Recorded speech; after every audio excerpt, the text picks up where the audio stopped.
Assalamualaikum warahmatullahi wabarakatuh. Sekarang kita berada di kawasan Masjid Bani Haram. Di kawasan inilah berlakunya mukjizat Nabi sallallahu alaihi wasallam kepada tentera Islam sewaktu peperangan Khandaq. Sewaktu peperangan Khandaq, Nabi sallallahu alaihi wasallam bersama dengan para sahabat menggali parit yang sepanjang 2.7 km, sedalam 20 hasta dan selebar 40 hasta. Dan Nabi SAW tidak hanya menyuruh para sahabat menggali. Sebaliknya, Nabi SAW menggali parit tersebut bersama dengan para sahabat Nabi SAW. Dan ketika Nabi SAW sedang menggali, batang tubuh suci Nabi SAW dipenuhi dengan tanah dan debu sewaktu menggali parit tersebut. Dan ketika itu mengadu seorang sahabat Nabi SAW kepada baginda Nabi SAW, "Ya Rasulullah, aku terlalu lapar." Dan demi membuktikan kepada Nabi SAW yang sahabat ini lapar, maka sahabat tersebut buka bajunya dan kelihatan satu batu yang diikat di perut sahabat tersebut.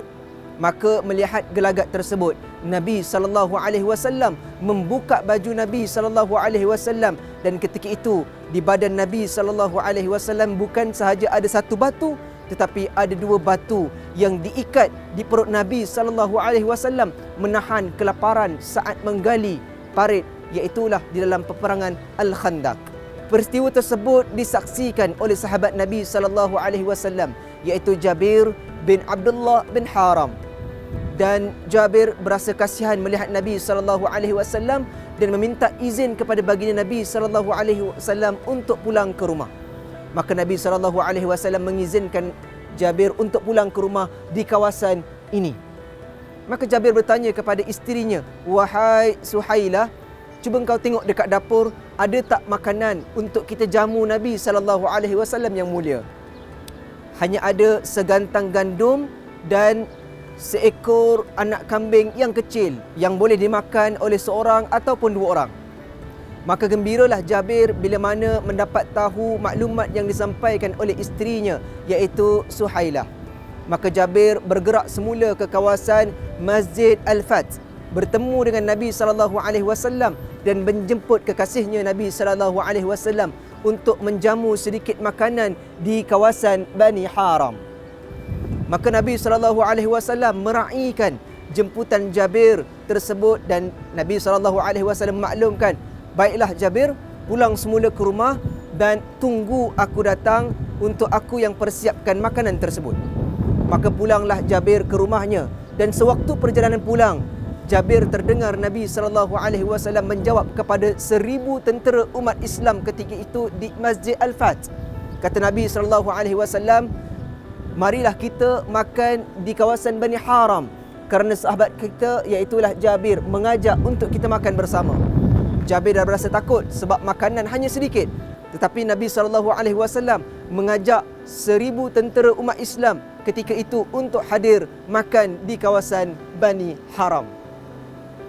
Sesampainya Nabi SAW di kawasan ini, maka Nabi SAW mengambil segantang gandum tersebut dan Nabi SAW ludahkan ke dalam gandum tersebut dan berdoa akan keberkatan ke atas gandum tersebut.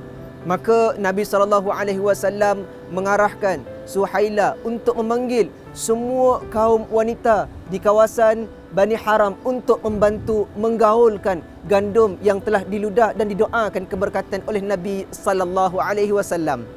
Waktu itu Jabir dan Suhailah dah mula risau, sebab risau makanan tak cukup untuk semua. Tetapi berkat mukjizat Nabi SAW di kawasan ini, maka Nabi SAW mengarahkan tentera umat Islam tersebut masuk bergilir-gilir. 10 orang masuk, 10 keluar. 10 orang masuk, 10 keluar. Dan Nabi SAW sendiri yang mencedokkan kuah tersebut kepada semua tentera umat Islam yang datang dan makan di sini.